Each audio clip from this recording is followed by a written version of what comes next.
एक बार की बात है। महात्मा बुद्ध एक गांव में ठहरे हुए थे। वे प्रतिदिन शाम को वहां पर सत्संग करते थे। भक्तों की भीड़ होती थी क्योंकि उनके प्रवचनों से जीवन को सही दिशा बोध प्राप्त होता था। बुद्ध की वाणी में गजब का जादू था। उनके शब्द श्रोताओं के दिल में उतर जाते थे। एक युवक प्रतिदिन बुद्ध का प्रवचन सुनने आता था।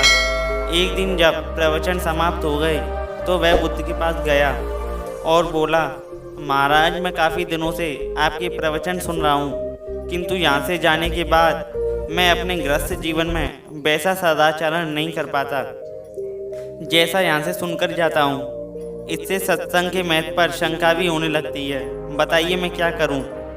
बुद्ध ने युवक को बांस की एक टोकरी देते हुए उसमें पानी भरकर लाने को कहा।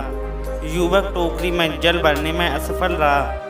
बुद्ध ने यह कार्य निरंतर जारी रखने के लिए कहा। युवक प्रतिदिन टोकरी में जल भरने का प्रयास करता किंतु असफल रहता।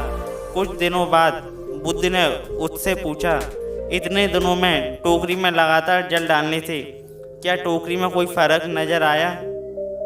युवक बोला, एक फर्क जरूर नजर आया है। पहले टोकरी के साथ मिट्टी जमा होती थी, अब वह साफ दिखाई देती है। कोई गंदगी नहीं दिखाई देती और इसमें छेद पहले जितने बड़े नहीं रहे, वे बहुत छोटे हो गए हैं। तब बुद्ध ने उसे समझाया, यदि इसी तरह उसे पानी में निरंतर डालते रहोगे तो कुछ ही दिनों में ये छेद फूलकर बंद हो जाएंगे और टोकरी में पानी भर पाओगे। इस प्रकार जो निरंतर सत्संग करते हैं उनका मन एक दिन अवश्य निर्मल हो जाता है। अब गुणों के छिद्र भरने लगते हैं और गुणों का जल भरने लगता है। युवक ने बुद्ध से अपनी समस्या का समाधान पा लिया।